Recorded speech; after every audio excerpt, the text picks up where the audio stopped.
So I'm just going to jump right in here. Um,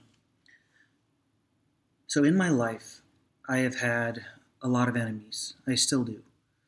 Lots of people who want to call me out, to hurt me, to make me look bad. Um, it's been a pretty constant theme, one of the constant themes in my life. And what I've learned is that there's pretty much two ways you can act in a situation like that. You can be reactionary and essentially fight back and usually make the situation much worse, or you can be contemplative, where you take it slow, you think about what's going on, and you try to see things from the other person's perspective. And this doesn't all happen in the moment. That's one of the main things I do in a situation is to step back and come back to it, because it's easy to be reactionary. That's what we want to do. When we get into that fight or flight part of our brain that we talked about in other videos, that's our go-to. So, oftentimes it's better to walk away and then really think about the situation.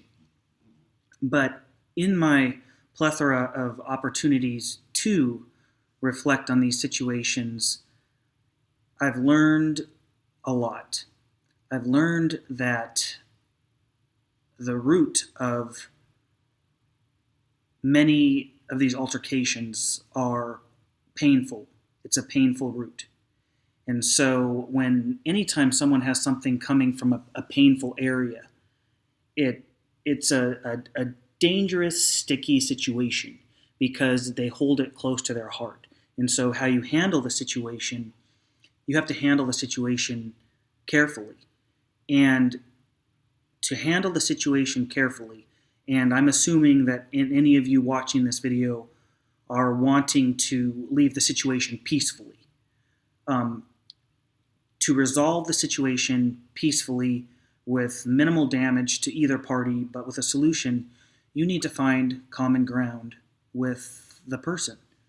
So in my last video, when I talked about what I was going to talk about in this one, I mentioned that the root of all advocacy is pain, because no one stands for something just by chance. And I want you to really, really think about anything in your life that you feel strongly about, because it most likely comes from one of two areas. Either you have a painful experience firsthand that makes you feel really strongly one way or another about a situation, or you have witnessed someone you care about or just a group of people who have been exposed to this painful situation and it has hurt your heart. So in either of those two situations, your advocacy is based. Meanwhile, my wiener dog is just here flapping, making a lot of noise.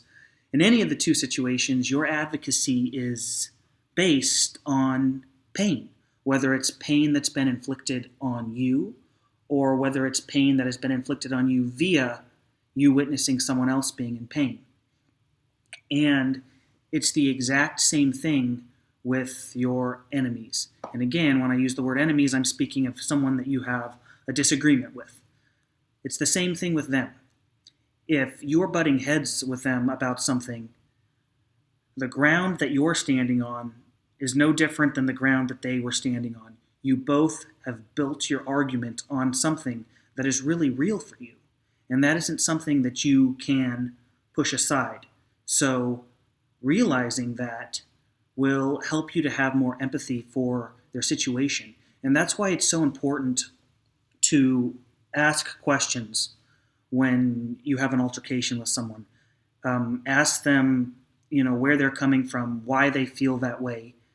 That puts you on, rather than elevating yourself above them, that puts you on the same level because you're trying to learn about their situation. And speaking of that, once you have an understanding that people's advocacy comes from pain, it's important to make sure that you're not treading on another person's advocacy. And what I mean is, just because you feel incredibly strongly about a situation or a cause, and you're using your time and your resources to push forward and fight for a cause, it doesn't mean that just because another person isn't, that they don't care about that situation. It just means that their advocacy is aimed in other areas. Perhaps they haven't had the experiences that have given them their reason to advocate for a certain subject. And if we're all honest with each other, I think we can probably agree that the entire world is sufficiently terrible that each of us could advocate for a completely separate thing and there would still be a need for advocacy.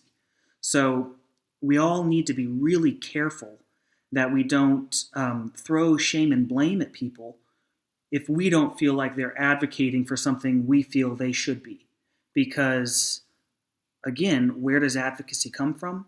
It comes from a personal spot where something has affected you, and there's nothing wrong with that. We're selfish beings, and unless something affects us personally, it oftentimes is just off of our radar. It doesn't mean that you can't bring something to someone's attention and say, hey, look, there's this issue. I really wish you would use your platform more for it, or can I use your platform with you to bring more light to this situation? That's perfectly okay. But you just need to phrase it in a way that doesn't make the other person feel like they are failing a group of people or a person because they're not putting all their resources into advocating for a subject. It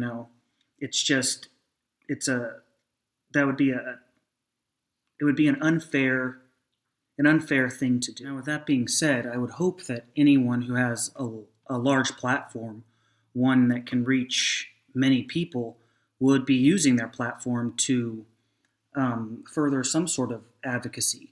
Those of us who manage to make it out into a little bit more visibility, I feel we have the responsibility to try and better things for everyone else. And honestly, it doesn't even matter if you make it out into visibility.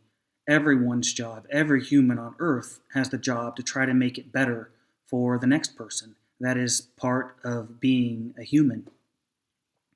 And that's why I feel like it's so important to try to find common ground with your enemy.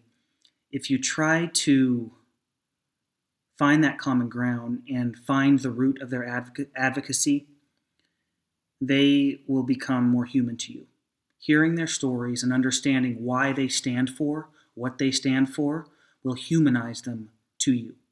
And it works the same way the other way around. Be willing to explain to someone why an issue is so important to you personally, because it'll have the same effect on them. It will humanize you to them.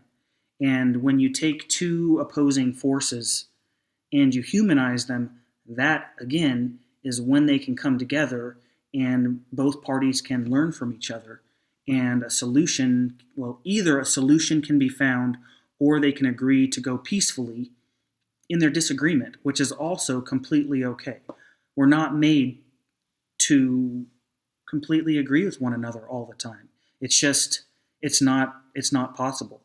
Sometimes there isn't a black and white solution, and sometimes, one party or the other just, has further to travel in their education or in their emotional intelligence before they'll reach that point. But that does not mean that the situation can't be walked away from peacefully. All right, so at this point, I feel like between my few phone calls and my rambling on, the video is getting lengthy. So I just wanted to leave you with one little quote from Shakespeare, because as in most things, he says it better than I ever could. And even though this is one of my favorites and I have it memorized, I would mess it completely up if I tried to spew it out without reading it. So It says, "My grief lies all within, and these external manner of laments are merely shadows of the unseen grief that swells with silence in the tortured soul." And advocacy, every person's advocacy, falls right in line with that quote.